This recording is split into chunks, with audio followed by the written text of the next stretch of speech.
The final transformation of a leader is transcendence.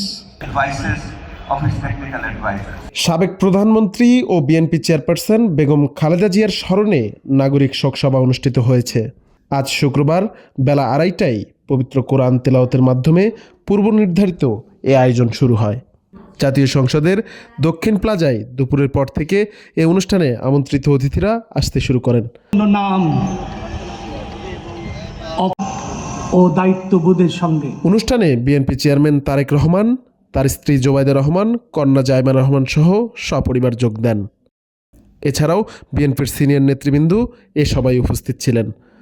শোকসভায় বিদেশি কূটনীতিক, বিশিষ্ট নাগরিক, লেখক, গবেষক, গণমাধ্যম সম্পাদক, বুদ্ধিজীবী, বিভিন্ন ধর্মের অনুসারী, পেশাজীবী ও পাহাড়ি জনগোষ্ঠীর নেতৃবৃন্দ বক্তব্য রাখেন।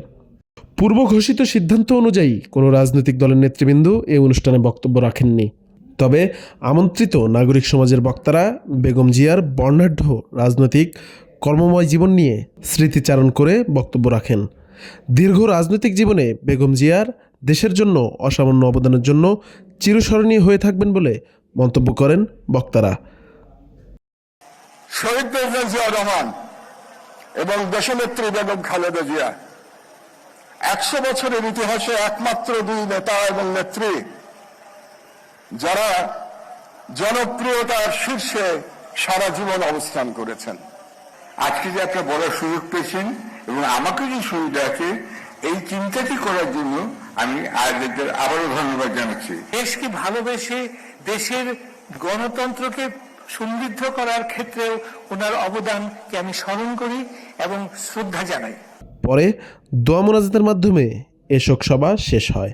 বিভিন্ন শ্রেণী পেশা, লেখক, বুদ্ধিজীবী, গবেষক, আলেম ওলামা, ধর্মবর্ণ নির্বিশেষে জাতীয় সংসদের দক্ষিণ প্লাজায় প্রয়াত প্রধানমন্ত্রী বেগম জিয়ার এই শোকসভায় উপস্থিত হয়েছেন।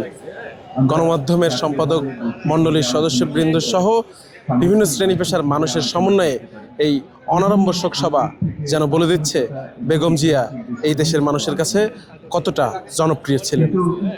হাবিব হাসান মোহন, মানবজমিন, ঢাকা।